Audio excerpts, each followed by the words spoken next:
அடுத்த நாள் இரவுதான் இளவரசன் வீட்டிற்கு வந்தான். அவனை அப்போது எதுவும் கேட்டு கஷ்டப்படுத்த விரும்பாத இனியா ஏதும் அவ்வளவாக கேட்காமல் அவனுக்கு வேண்டியதை மட்டும் செய்தார். இளவரசன் சாப்பிட்டு விட்டு படுக்கச் சென்று விட்டான். இனியாவும் வேலைகளை செய்துவிட்டு அறைக்கு சென்றான். இளவரசன் முகத்தை பார்த்தபடியே படுத்திருந்தான். 4 நாட்களுக்கு முன்புதான் அவர்களுக்கு திருமணமாகி 30 நாட்கள் ஆகியிருந்தது. இந்த 30 நாட்களும் அவளுக்கு ஏதாவது ஒரு கிஃப்ட் கொடுத்து கொண்டே இருந்தான். அதுவும் 30வது நாள் ஒரு டாலர் செயின். அந்த டாலரில் அவர்கள் இருவரின் போட்டோவும் வைத்து இருந்தது. இனியா அந்த நாள் வரை சந்தோஷத்தின் உச்சகட்டத்தில் இருந்தாள் என்றுதான் சொல்ல வேண்டும். ஆனால் இப்போதோ நிலைமை தலைகீழாகி விட்டது. சிறிது நேரத்தில் வருத்தம் அதிகமாகி அழ ஆரம்பித்து விட்டாள். அவள் அழுகை கேவலாக மாற அவள் வாயை மூடிக்கொண்டு அழ ஆரம்பித்தாள். கண் விழித்த இளவரசன் அவள் நிலைமையை பார்த்து அவளை அணைத்து கொண்டு ஆறுதல் சொன்னான்.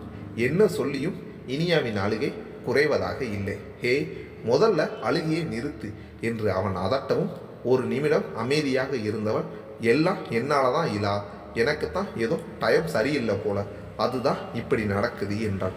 அவளை கெஞ்சி கொஞ்சி திட்டி என்று என்னென்னவோ செய்து இளவரசன் அவளை சமாதானப்படுத்தினான்.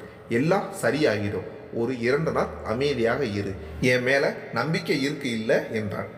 என்றாள். அப்படின்னா இப்படி நீ அழுது என்ன கஷ்டப்படுத்தக்கூடாது, சரியா? ஆனால் நீங்கள் எந்த பிரச்சனையாக இருந்தாலும் என்கிட்ட சொல்லிடுங்க இலா, எனக்கு என்னன்னு தெரியாம தான் ரொம்ப கஷ்டமாக இருக்கு. சரிடா, இனி அப்படியே செய்கிறேன், சரியா? இப்போ தூங்கு என்று அவளை தட்டி கொடுத்து உறங்க வைத்தான். அடுத்த நாள் இனியா விழித்த போது இளவரசன் அங்குதான் இருந்தான். அவளுக்கு ஆச்சரியமாக இருந்தது. என்ன, இன்னும் இங்கே இருக்கீங்க என்று கேட்டார். ஏன் இருக்கக்கூடாதா? நீங்கள் 2-3 நாளாக அப்படித்தானே பண்ணீங்க என்றான். சரி விடு என்று எழுந்து போய் விட்டான். சில நாட்களில் தன் வாழ்க்கை இப்படி மாறிவிட்டதே என்று இனியாவால் நம்பவே முடியவில்லை. காலை 9 மணிக்கெல்லாம் பாலு இனியாவிற்கு ஃபோன் செய்தான். சொல்லுங்க மாமா, இனியா ஸ்வேதா வீட்டில் இருந்து இப்போ தான் ஃபோன் பண்ணாங்க. அவளுக்கு மேரேஜ் ஃபிக்ஸ் பண்ணிட்டாங்களா அப்படின்னு சொல்கிறாங்க. எனக்கு ஒன்றுமே புரியலை என்றான். என்ன சொல்கிறீங்க மாமா? நேற்று கூட அவள் இங்கே வந்திருந்தாளே என்றான். என்னன்னு எனக்கு தெரியல, அவகிட்ட பேச முடியலை என்றான். ஓ சரி, நான் பேசுகிறேன் மாமா என்று கூறிவிட்டு ஃபோனை கட் செய்துவிட்டு ஸ்வேதாவிற்கு ஃபோன் செய்தான் இனியா. ஸ்வேதா இவள் ஃபோனுக்காகவே காத்திருந்தது போல் ஃபோனை எடுத்து பேசினார். ஸ்வேதா, மாமா ஃபோன் பண்ணாரு, என்னென்னவோ சொன்னார், என்ன நடக்குது என்று கேட்டான். ஏங்கா நேராக கேட்காம சுற்றி வளைச்சி கேட்குறீங்க? எனக்கு மேரேஜ் ஃபிக்ஸ் ஆகி இருக்கு, அதுக்கு என்ன இப்போ? இனியாவிற்கு தலையை சுற்றுவது போல இருந்தது. என்ன என்ன சொல்கிற நீ என்றவளுக்கு பேச்சே வரவில்லை. ஆமாம், எனக்கு மேரேஜ் ஃபிக்ஸ் ஆகிடுச்சு. எல்லாத்தையும் இழந்துட்டு நிற்கிற ஃபேமிலியிலையா என்ன மேரேஜ் பண்ணிக்க சொல்கிறீங்க? என்னால் அது முடியாது என்றான். அப்போ நீ சந்துருவை லவ் பண்ணது?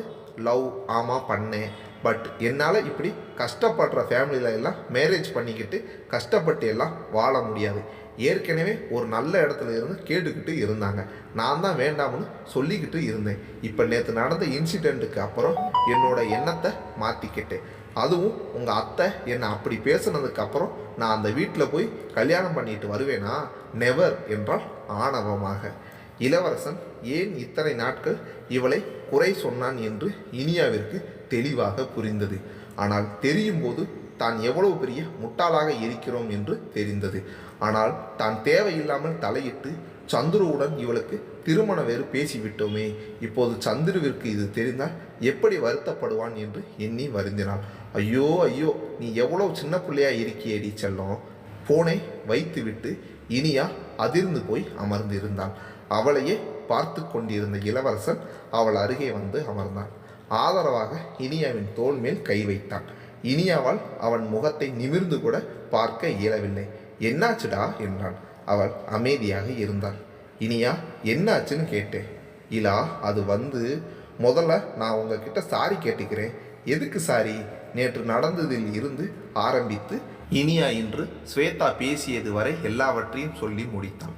இளவரசன் ஒரு நிமிடம் ஒன்றும் கூறாமல் 1 நிமிஷம் என்று ஃபோனை எடுத்து யாருக்கோ ஃபோன் செய்து பேசினான். என்னாச்சு என்றான்.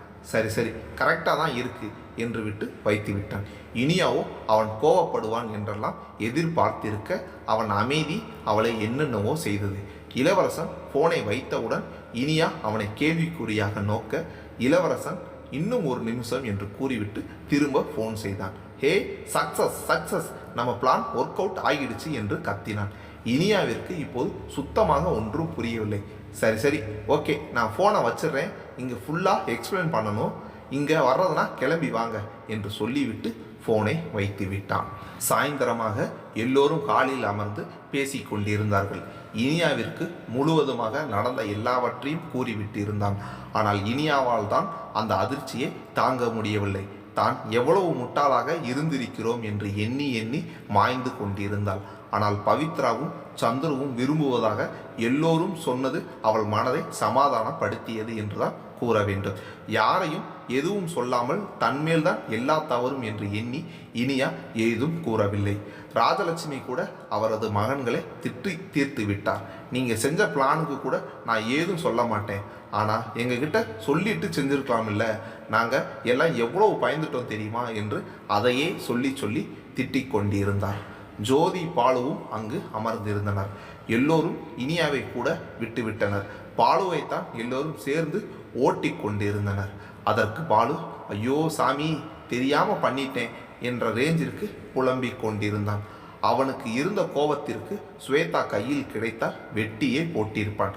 அன்று தன்னிடமும் இனியாவிடமும் கெஞ்சியது என்ன, இன்று பணத்திற்காக பேசிய பேச்சென்ன? நல்ல வேளை இப்போதாவது தெரிந்ததே, அது வரைக்கும் நல்லது என்று எண்ணிக்கொண்டு சும்மாவே ஜோதி சாமி ஆடுவா, இப்ப சொல்லவா வேணும் என்ற எண்ணத்தில் அவள் எது சொன்னாலும் வாய் திறக்காமல் அப்பாவியாக ஒரு போஸ் கொடுத்து கொண்டிருந்தான். இனியாவின் மௌனம் அங்கு எல்லோருக்குமே சிறிது கவலையைத்தான் கொடுத்தது. அதிலும் இளவரசனுக்கு கொஞ்சம் அதிகமாக. இனியா என்றான். என்றான். உன்கிட்ட சொல்லக்கூடாதுன்னு இல்லை, உன்கிட்ட சொன்னா நீ அதை நம்புகிற நிலைமையில இல்லை. அந்த அளவுக்கு அந்த பொண்ணு ஒன்றை பிரெயின் வாஷ் பண்ணி வச்சுருந்தா, அதனால தான் சொல்லலை.